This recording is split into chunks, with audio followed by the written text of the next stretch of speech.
Yesikaze nanone muri aya makuru kwibendera TV turi ku kane tariki 3 Mata muri mwaka 2025 namakuru araza kwibanda muri bihugu by'ibiyaga bigari ariko turaza kwitsa hariya mu burasirazuba bwa Republika Iharanira Demokarasi ya Kongo. Abarwanya umutwe 23 biravugwa ko bakoreye agashya abarundi ngo bakinjira muri systeme ya GPS ku kibuga cy'indege cya Melchior Ndadaye hariya mu gihugu cy'u Burundi. Turabyinjiramo ku buryo burambuye, turaza kandi kubabwira ko abarwanya umutwe 23 biri kuvugwa ko baburiwe irengero muri Walikale Centre. Iyi nindi tekinike ishobora kuba yakoreshejwe n'abarwanyi b'umutwe 23.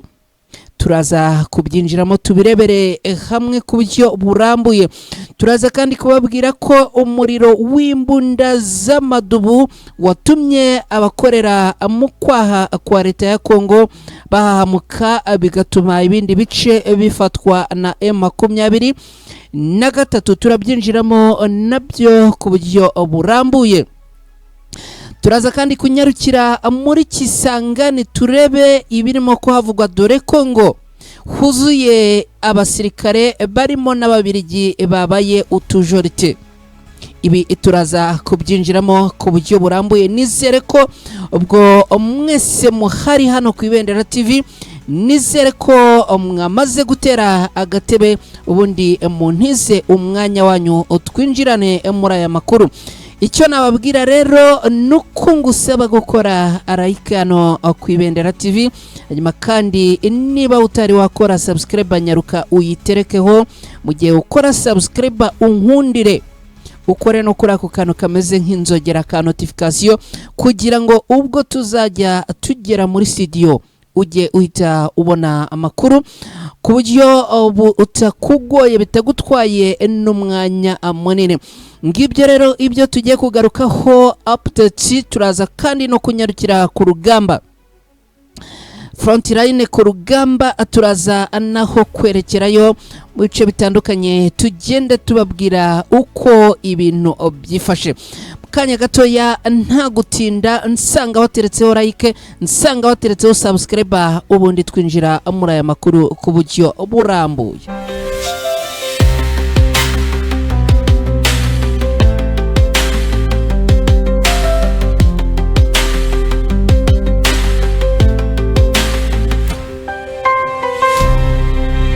Yesi kaze nanone turi kuwa kane tariki 3 z'ukwezi kwa kane muri uyu mwaka 2025. Namakuru rero twinjiyemo muri aya masaha ku buryo burambuye hano ku Ibendera TV.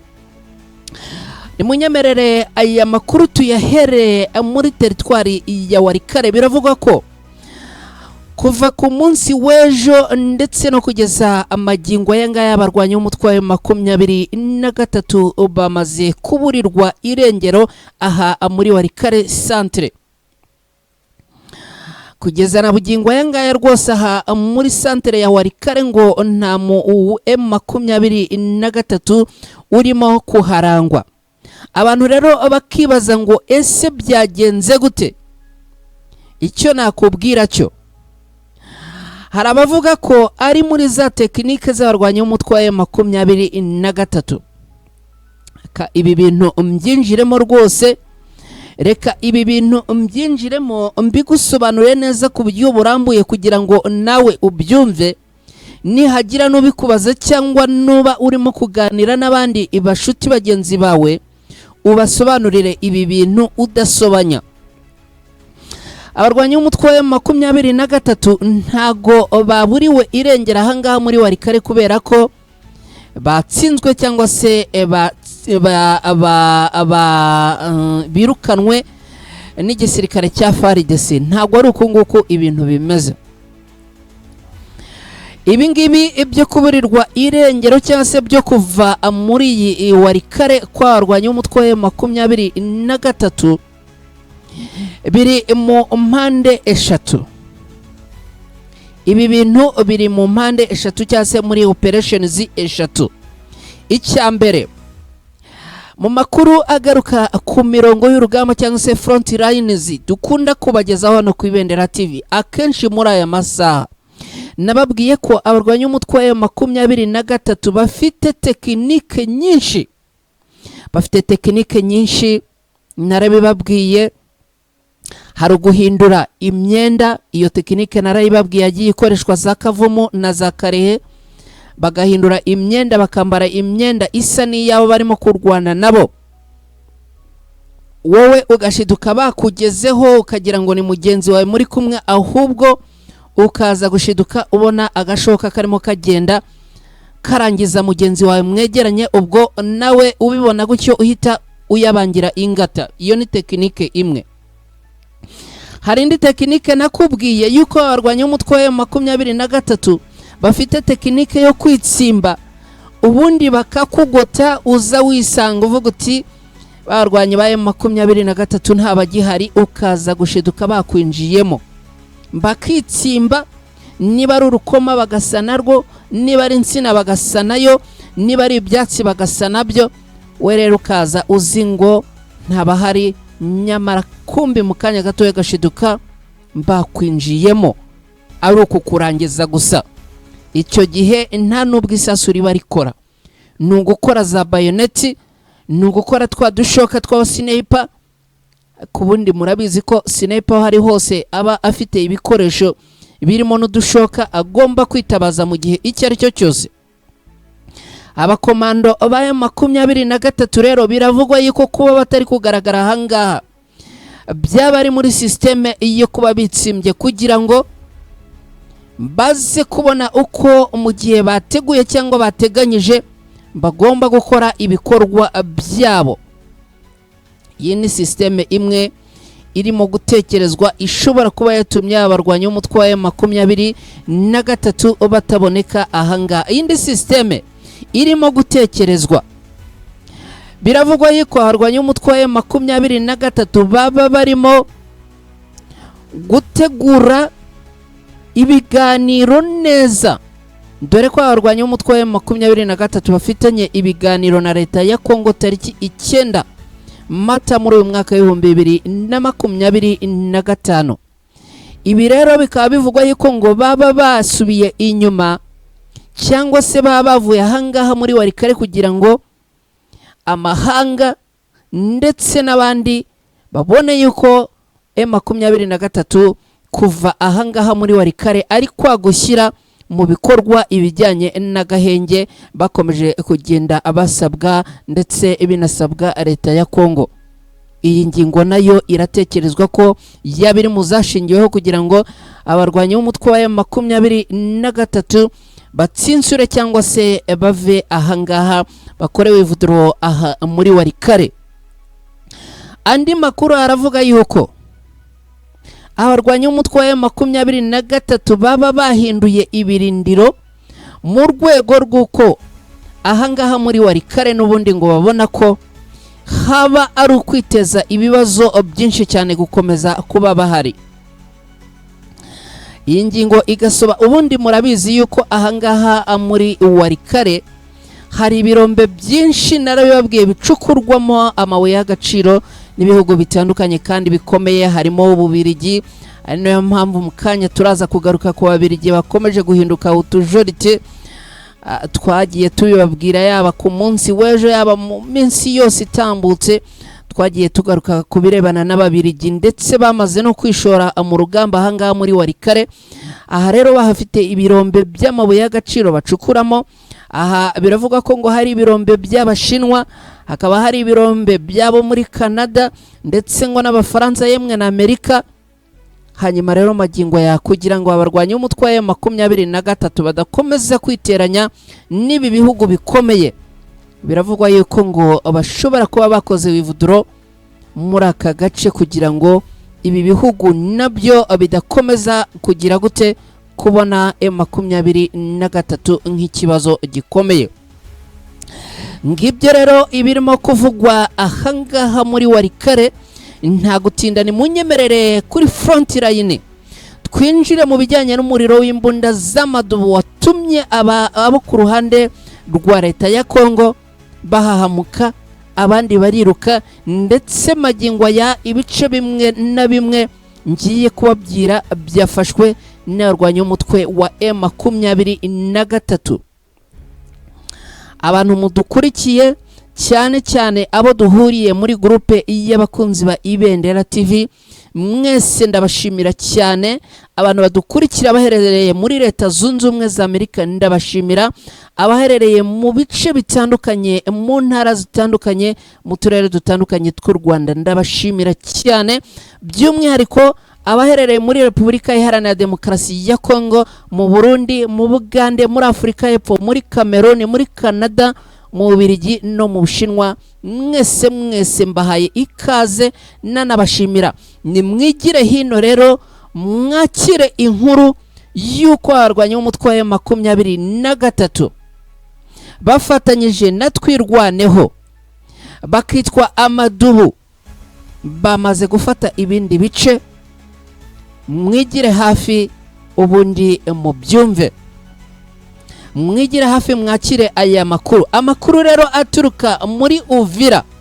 Tayari ubwo twamaze kugera muri Sud Kivu, kanya ndagaruka twerekeza mu Barundi, dore ko abarundi ngo ibintu byabakwamanye, tekinoloji ngo zabakwamanye, none barimo kuvuga ngo M23 yinjiye muri GPS zabo, ibintu irabivanga ibintu irabidurumbaga. Mu kanya ndaje tubyinjiramo, ariko ni munyemerere iyi front line cyangwa se iyi mirongo y'urugamba ha muri Uvira, ni munyemerere tubyinjiremo kandi twinjiranemo.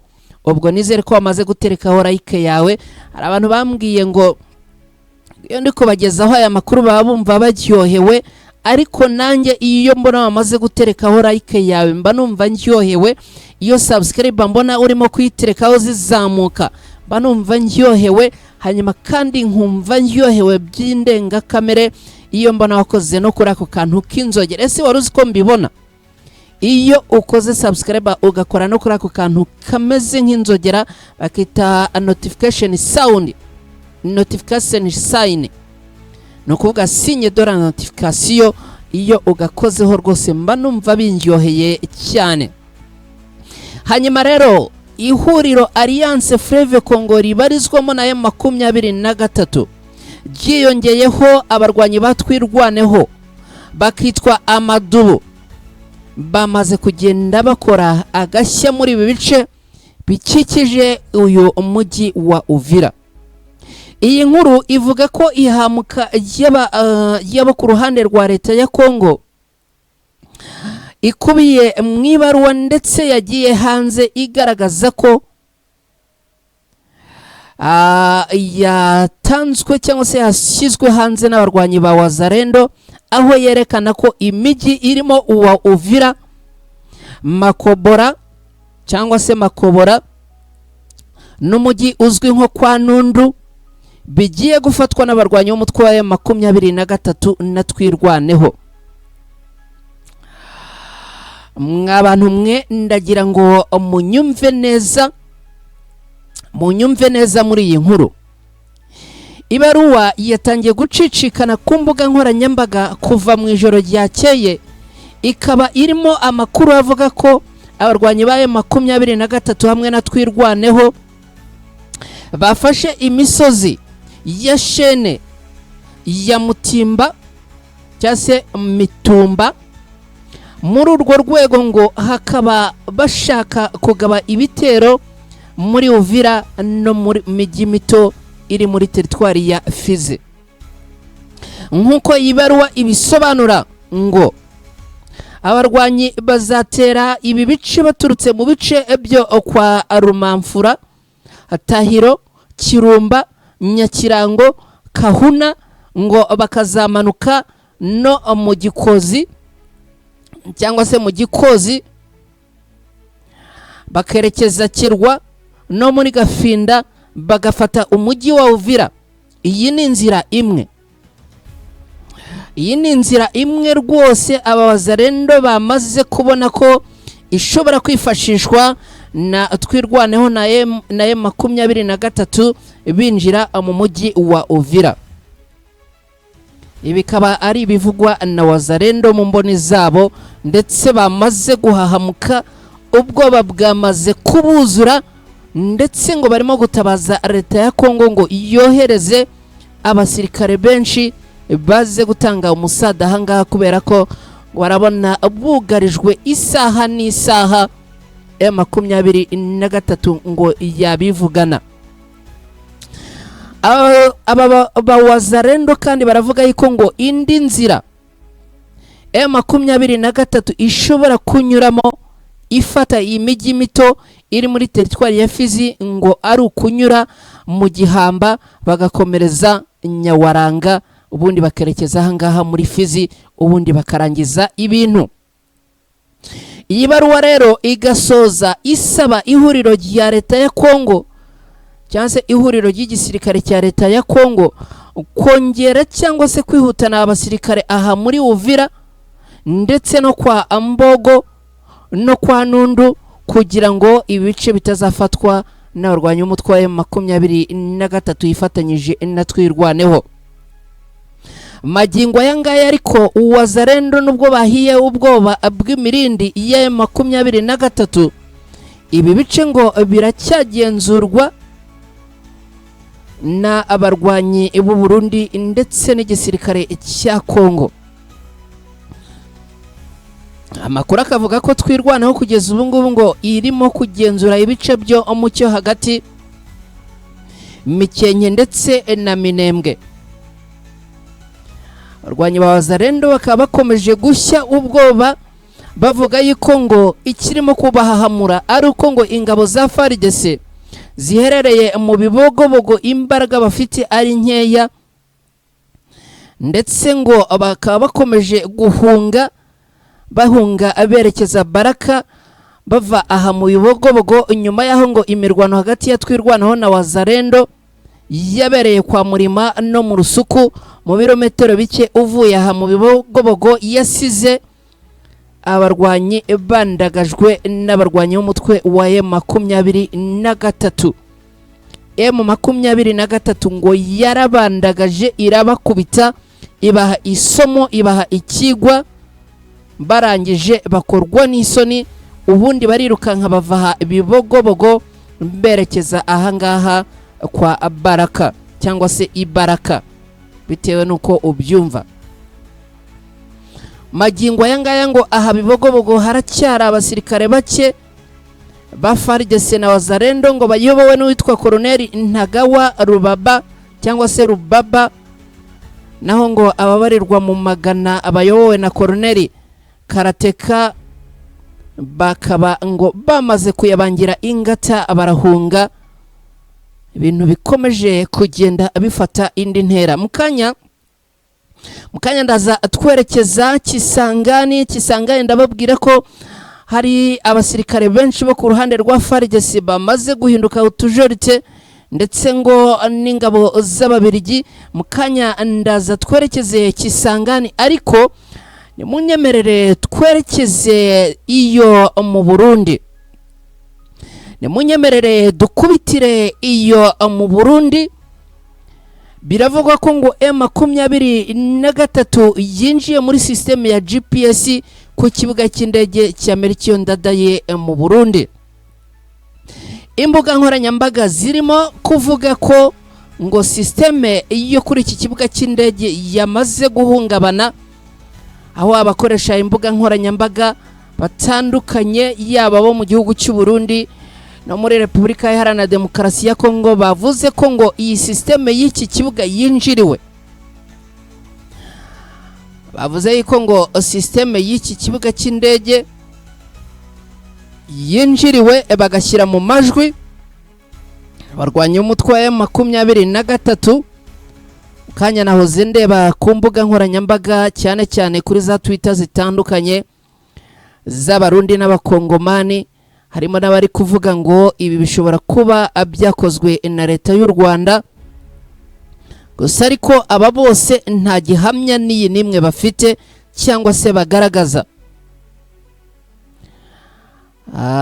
Nta fact cyangwa se ibimenyetso barimo gutanga, ni ibintu bari gushyiraho ngaho. Biravugwa kandi ko nk'uwitwa Nyamuhombeza w'umukongomani we yavuze ko ngo ibi byakozwe na leta y'u Rwanda, akaba yabivuze anyuze ku rukuta rwe rwa X yahoze ari Twitter, aho avuga yuko ngo ari leta y'u Rwanda yaba yakoze ibi ngibi, ikaba ngo yaba ariyo yinjiriye cyangwa se yinjiye muri GPS cyangwa se muri system z'iki kibuga cy'indege cya Melchior Ndadaye hano mu gihugu cy'u Burundi. Ku ruhande rw'abavuga ibi ngibi ariko harimo n'abavuga yuko ngo ibi byaba ari amakuru yahimbwe cyangwa se fake news yaba yahimbwe na leta y'u Burundi ndetse na leta ya Kongo kugira ngo bakomeze kwereka amahanga yuko ngo bageramiwe cyangwa se bugarijwe na leta y'u Rwanda, cyane yuko ngo ariyo bari gushyira mu majwi, ndetse kandi bakaba bavuga yuko ngo bakomeje kugarizwa na M23 ku ruhande rwa Kongo. Ibi rero ngo akaba ari umugambi ushobora kuba waba wapanzwe na leta ya Kongo ifatanyije na leta y'u Burundi kugira ngo basebye abarwanya umutwe wa M23 ndetse n'u Rwanda. Ibi ngibi rwose bikaba bikomeje kugenda bibamo kwitakisha gukomeye cyane magingo aya ngaya, bikaba bikomeje kuvugwa. Hari n'abavuga ariko ko ngo ibi byaba byaturutse kuri system n'ubundi mu gihugu cy'u Burundi buriya ngo ibijyanye na technology biracyari hasi, ibijyanye na internet biracyari hasi, ibijyanye n'ikoranabuhanga biracyari hasi, ibijyanye na IT biracyari hasi. Mbese ngo biravugwa yuko ibi ngo byaba byaturutse ku kuba systeme zabo zagize ikibazo, aho gushaka abatekinisiye ngo babikemure cyangwa babitunganye, ahubwo bagahita bihutira kuvuga ngo systeme zabo zinjiriwe, kubera ko ngo nta bimenyetso bashyize ahagaragara ngo bavuge ngo dore ibitero byagabwe n'aba effect n'izi ngizi, ahubwo ngo ibi ngibi no kuvuga gusa, cyane cyane kuri rezo sosiyo, nuvuga ku mbuga nkoranyambaga za Twitter na hehe hose. Ibi rero hakaba harimo abari kuvuga yuko ngo ibi byaba ari ibinyoma byahimbwe, bya bindi mu ndimi z'amahanga bita fake news.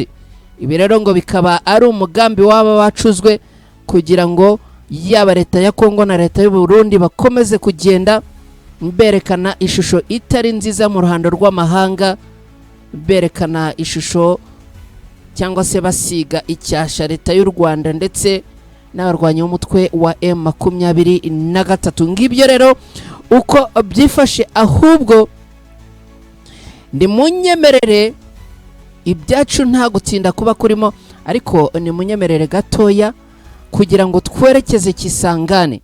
Munyemerere imbanze nsome kutuzi gatoya, ubundi nze twerekeze Kisangani.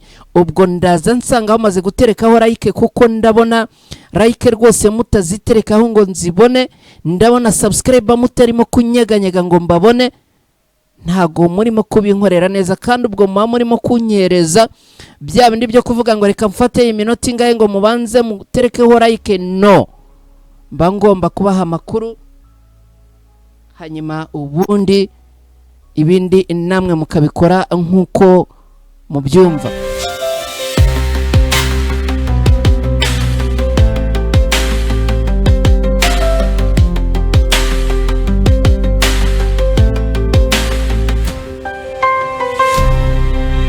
Yes, ikaze nanone duhita tayari twerekeza hehe muri Kisangani. Umujyi wa Kisangani ni nuwo mu ntara ikomeye cyane. Uyu mujyi uri mu ntara zikomeye, ukaba no mu mijyi ikomeye muri Repubulika Iharanira Demokarasi ya Kongo. Ahangaha rero Kisangani haravugwa ingabo z'Ababiligi n'abasirikare benshi b'utujoriti bo ku ruhande rwa FARDC. Uti abangaba babaye utujorite gute? Amakuru avuga ko muri iki gice harimo abasirikare b'Ababiligi n'abasirikare benshi bakomerekeye ku rugamba, no kuvuga aba FARDC na Wazalendo ngo bakomerekeye ku rugamba bagiye bahanganamo na M23. amakuru avuga ko ngo bamwe muri aba basirikare bakomerekeye mu ntambara zabereye muri Kivu y'Amajyepfo n'iya ruguru nk'Igoma ni Bukavu ndetse na za Kavumu n'ahandi hatandukanye.